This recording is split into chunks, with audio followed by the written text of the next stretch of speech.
अस्सलाम everyone, this is मिलारे बाबासी। और जैसे कि आप लोग देख रहे हैं मेरा यूट्यूब चैनल, तो जल्दी से जाएं, पहले लाइक एंड सब्सक्राइब बस कर लें और बेल आइकन को भी क्लिक कर दें। आज की जो वीडियो है that is all about compounds of S and P block elements, जो कि बहुत ही ज़्यादा इंपॉर्टेंट माना जाता है S and P block elements में से। आपको इन सारे कंपाउंड्स जो भी मैं आपको बताने जा रही हूँ, उन सारे के नाम आपको याद रखने हैं। मैंने बहुत कंसाइज करके बताया है, वैसे तो आप लोग को खुद ही पता है कि खुद ही अंदाज़ा होगा कि कितने ज़्यादा कंपाउंड्स हो सकते हैं। S and P block elements के मैंने कुछ कंपाउंड्स यहाँ पर लिख दिए हैं जिन्हें आपको याद तो करना ही करना है। तो ये जी आपके पास पहला आ जाता है, आपके सामने उम्मीद है नज़र आ रहा होगा। This is NaCl। NaCl जो है इसे हैलाइट भी कहा जाता है, टेबल सॉल्ट भी कहा जाता है और रॉक सॉल्ट भी कहा जाता है और कॉमन सॉल्ट भी कहा जाता है। देन जी हमारे पास आ जाता है Na2CO3, इसे हम सोडा ऐश भी कहते हैं, सोडियम कार्बोनेट भी कहा जाता है। ये सारे जो है ना कॉमन नेम्स हैं, तो ये आपको कॉमन नेम्स ज़रूर आने चाहिए और कॉमन नेम्स की ही वजह से बच्चे जो है नहीं कर पाते। वैसे तो सबको पता है ये NaCl है और एवरीथिंग, तो बाकी जो है ना इस तरह से आपको कॉमन नेम्स भी इनके आने चाहिए। तो ये सोडा ऐश हो गया, सोडियम कार्बोनेट हो गया। देन NaHCO3, ये हमारे पास बेकिंग सोडा होता है और सोडियम बाइकार्बोनेट भी इसे कहा जाता है। देन ये NaOH हमारे पास सोडियम हाइड्रोक्साइड होता है, जो हर किसी को पता होता है, मगर कॉस्टिक सोडा किसी किसी को पता होता है। तो ये हमारे पास ये कॉमन नेम आ गया कॉस्टिक सोडा, ये आपको याद रखना है। हाइपो कहा जाता है Na2S2O3 को हाइपो कहा जाता है। देन हमारे पास आ जाता है एक और कंपाउंड दैट इज़ Na2CO3.10H2O, ये सारे आपको याद करने हैं। तो ये आप ये इस तरह से कर लें कि सोडा ऐश है, सोडा ऐश के सेम फार्मूला आ गया, ये वाला हो गया और ये वाला सेम इतना आ गया। देन 10H2O आ गया, तो ये हमारे पास वॉशिंग सोडा हो गया। वॉशिंग सोडा का फार्मूला है ये Na2CO3.10H2O। देन हमारे पास बोरेक्स, टिंकल या सुहागा इसे कहा जाता है। ये तीनों इसी के नाम हैं और ये बहुत बार दाव ग्रेड्स में पूछा गया है, तो आप लोगों ने याद रखना है कि बोरेक्स, टिंकल या सुहागा का हमारे पास फार्मूला क्या है, Na2B4O7, Na2B4O7 इस तरह से। देन जी सॉल्ट पेटर कहा जाता है हमारे पास NaNO3 को, और चिली सॉल्ट पेटर कहा जाता है KNO3 को। देन जी हमारे पास सेलराइट कहा जाता है KCl को, और कॉस्टिक पोटैश कहा जाता है KOH को। जैसे हम कॉस्टिक सोडा कह रहे हैं इसे NaOH को, तो ये KOH हमारे पास क्या हो गया, कॉस्टिक पोटैश। देन जी हमारे पास आ गया K2SO4Al2SO4 3.24H2O। तो ये जी ये आ गया पोटैश एलम का फार्मूला। ये आपको पूरा क्या पूरा याद रखना है, ये बहुत बार पूछा भी गया है। तो ये यहाँ तक देखें, ये एल्यूनाइट का भी यही फार्मूला है, यहाँ तक ये दोनों सेम है। उसके बाद यहाँ पर थोड़ा डिफरेंस आ रहा है, तो ये आपको पता होना चाहिए कि यहाँ पर 4 एल्यूमिनियम OH3, ये हमारे पास एल्यूनाइट या एलम सॉल्ट का हो जाएगा और बाकी का ये हमारे पास पोटैश एलम का है। देन हमारे पास ये आ जाता है ये MgSO4.10H2O।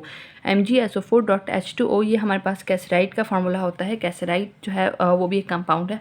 तो ये सारे आपने बस नाम याद रखने हैं, इससे ज़्यादा भले आपने कुछ नहीं करना, इनके फार्मूलाज और इनके नाम याद रखने हैं, ठीक है जी। देन हमारे पास ये आ जाता है इप्सम या इप्सम सॉल्ट। तो ये जो है MgSO4.7H2O, ये देखें यहाँ पर H2O था, यहाँ पर 7H2O आ गया, बाकी सब कुछ सेम है, तो ये इप्सम हो गया। और इसी का यहाँ पर ये मैं आपको यहाँ पर बता देती हूँ कि ये MgSO4 अगर अकेला आ जाए that is anhydrous magnesium sulphate. तो इस तरह से आप लोग याद रख सकते हैं। देन MgOH2, ये आपका हो गया मिल्क ऑफ मैग्नीशियम, इस तरह से। देन हमारे पास MgCO3 यानी कि मैग्नीशियम कार्बोनेट और कैल्शियम कार्बोनेट, इन दोनों को मिलाकर आपके पास डोलोमाइट आप बनेगा। तो ये डोलोमाइट आप इस तरह से याद रख सकते हो। कैल्शियम कार्बोनेट बहुत ही ज़्यादा इंपॉर्टेंट क्वेश्चन है, ये मैं आपको जो बता रही हूँ। इसे कहा जाता है लाइमस्टोन भी कहा जाता है, कैल्शियम कार्बोनेट कहा जाता है, ये मार्बल में यूज़ की जाती है, कैल्साइट से कहा जाता है और इसे एरागोनाइट भी कहा जाता है। ये हमारे पास CaO जो होता है, इसे कैल्शियम ऑक्साइड भी कहा जाता है, जो हमारे पास क्विक लाइम होता है। तो आपने बहुत बार ऑर्गेनिक रिएक्शंस में भी देखा होगा, मैंने बेंजीन का अपलोड कर दिया है, तो बेंजीन के रिएक्शन में भी मैंने ये देखा था। देन जी आपके पास आ जाता है CaOH2 हमारे पास जो फार्मूला होता है that is of milk of lime. जैसे हमने यहाँ पर मैग्नीशियम था, तो यहाँ पर मिल्क ऑफ मैग्नीशियम हो गया। तो इसी तरह से यहाँ पर हमारे जैसे मैग्नीशियम था, तो वह यहाँ पर हमारा कैल्शियम आ गया, तो ये मिल्क ऑफ लाइम हो गया, लाइम वाटर हो गया और स्टॉक लाइम हो गया। देन जी हमारे पास CaOCl2, या फिर इसे ये भी लिखा जाता है CaOClCl। तो ये दोनों फार्मूला एक ही जैसे हैं, मगर लिखने की रिप्रेजेंटेशन अलग तरह से है। तो इसे भी हम जी यहाँ पर ब्लीचिंग पाउडर कहा जाता है। इसे क्या कहा जाता है, ब्लीचिंग पाउडर कहा जाता है। या फिर इसे हम जो कॉमन नेम तो ब्लीचिंग पाउडर है, वैसे जो कहा जाता है दैट इज़ कैल्शियम क्लोरोहाइपोक्लोराइड। ये जी प्लास्टर ऑफ पेरिस का बहुत बार पूछा गया है formula, that is CaSO4 CaSO4 half H2O। तो ये आपको पता होना चाहिए। यहाँ पर अगर आप हाफ लिख रहे हो ना, तो यहाँ पर आप इस तरह से भी रिप्रेजेंटेशन कर सकते हो, ठीक है जी। और यहाँ पर अगर आप हाफ नहीं लिख रहे हो लाइक दिस, तो यहाँ पर ये 2 जो है यहाँ पर आप लोग दे दोगे CaSO4 2।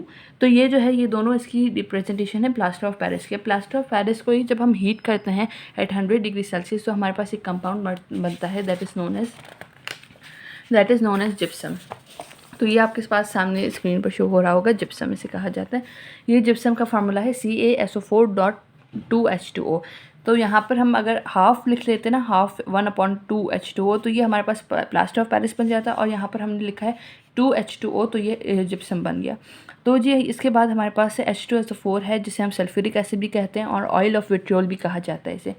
देन हमारे पास ओलियम आ जाता है, जो हमारे पास आपको मैं आगे इंडस्ट्रीज़ में पढ़ाऊंगी, दैट इज़ H2S2O7, इसे ओलियम भी कहा जाता है। देन हमारे पास बॉक्साइट, जो कि चीफ ओर ऑफ एल्यूमिनियम है। इसे बहुत ही ज़्यादा, ये भी इस बार क्वेश्चन पूछा गया था MTCAT 2023 के रिकंडक्ट में कि कौन सा जो है चीफ ओर ऑफ एल्यूमिनियम है, या फिर किससे एल्यूमिनियम को एक्सट्रैक्ट किया जाता है। तो ये बॉक्साइट होता है जिसे एक्सट्रैक्ट किया जाता है, जिसका फॉर्मूला होता है Al2O3.NH2O। देन हमारे पास गिब्साइट भी, इसका एल्यूमिनियम का ही एक हमारे पास उसकी कंपाउंड्स होते हैं। तो गिब्साइट जो है वो भी इस तरह से होता है Al2O3.3H2O। डायस्पोर भी वैसे ही होता है Al2O3.H2O।